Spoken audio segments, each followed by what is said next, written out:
Sveiki sugrįžę į jūsų mėgstamiausią rubriką Jums reikia įkvėpimo, nes kitaip uždusite.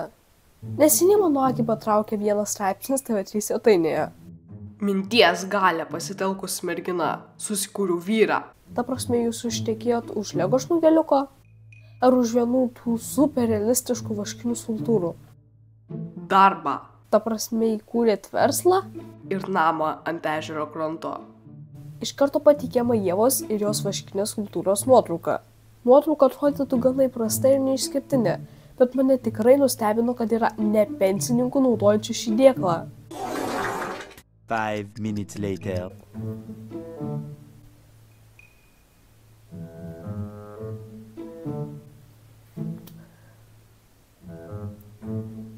Susipažinkite, čia mano katė Čilė. Pakalbininkit mane, patiesi. Ką sakai? Turėtų prenumeruoti? Nuklausykite Čilė. Kalbant apie nuotraukas pateiktas šiame straipsnėje, šio vaikinuko reakcija į šios poros vestuvės. Toliau noriu pasidalinti keliais šio straipsnio perliukais. Ieva Žigonė minčių keitimo technikas jau taiko 8 metus. Jeigu jums, kaip man, iškilo klausimas, kas per šūdas yra pasikeitimas mintimis, vėliau Ieva labai paprastai paaiškino, kad tai užsakymas visatai.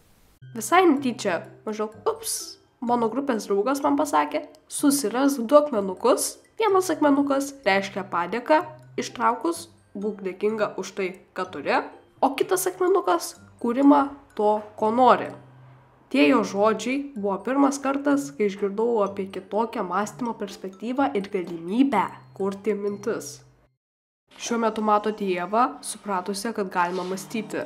Galimybę kurti mintis.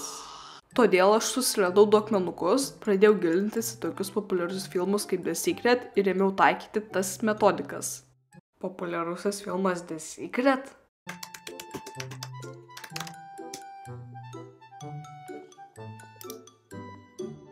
Tikroji The Secret paslaptis 2. Kaip tapti pinigų magnetu.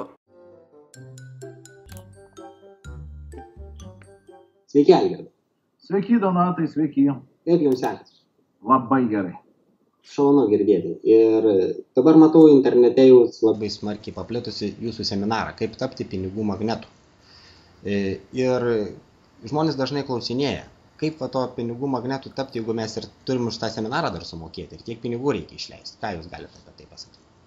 Nu tai va, jeigu pinigai už seminarą čia paskutiniai pinigai, na tai iš tikrųjų, ko gero nereikia tada į seminarą. Tai kad jums reikės, pavalgyti kažką. Bet... Pats pirmas man išsipildęs dalykas – automobilis. Pamenu, kaip eidavau su namų raktais, ištiesdavau ranką ir įsivaizduodavau, kad atrakinu mašiną. Mintimis kurdavau tą vaizdą ir labai gyvai įsivaizduodavau, kaip turiu tą automobilį.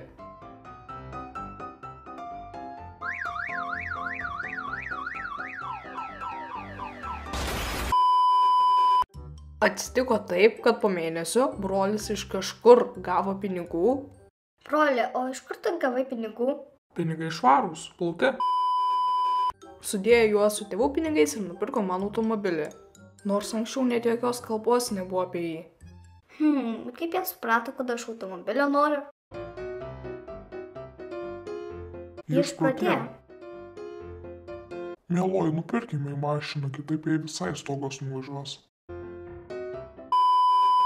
Toliau šitas straipsnis toks labai pasikartojantis. Jį kažko norėjo, įsivaizdavo, kad tai turi ir tai magiškai gavo. Taigi tiesiog peršokime prie įdomiausios dalies, kurį Papasakoja, kaip veikia jos manifestacijos metodas. taikant šios praktikas yra 4 aspektai. Pirmiausia, dėkingumas esamai situacijai. Jei tu nebūsi dėkingas esamai situacijai, tu negalėsi generuoti aukštų vibracijų. Todėl pradžioje turi pajausti dėkingumą dabarčiai. Vieni tam pasitelkia meditacijas, kiti rašo padėkas.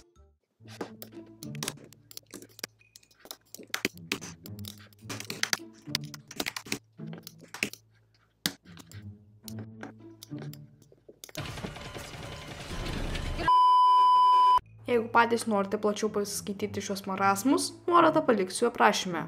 Dabar siūlau užsukti Ievos Lunagės, Ievos Žigonės, Soulpel, Ievos kanalą. O čia visai aktualu. Kas yra kvantinis šuolis? 1, 2, 3, pasiruošę, transliuojame. 5 minutes later. Updatinam. Ir pradedam nuo sesijos, kurioje perinstaliuojam visą įsitikinimų sistemą. Paliekam seną ribojančią asmenybę. Pragyventi visą dieną ten ir iš ten atsisiųsti vibracinį žemėlapį. Dabar jai čia ir dabar pajudėti ir žengti pirmą žingsnį. Tai mes šiandien tai ir padarėm. Ir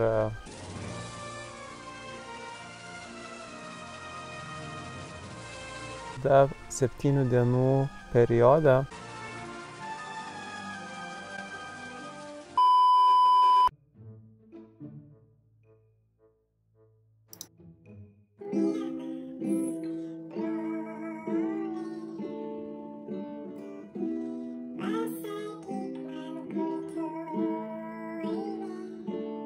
Na, nežinau, daina kaip daina.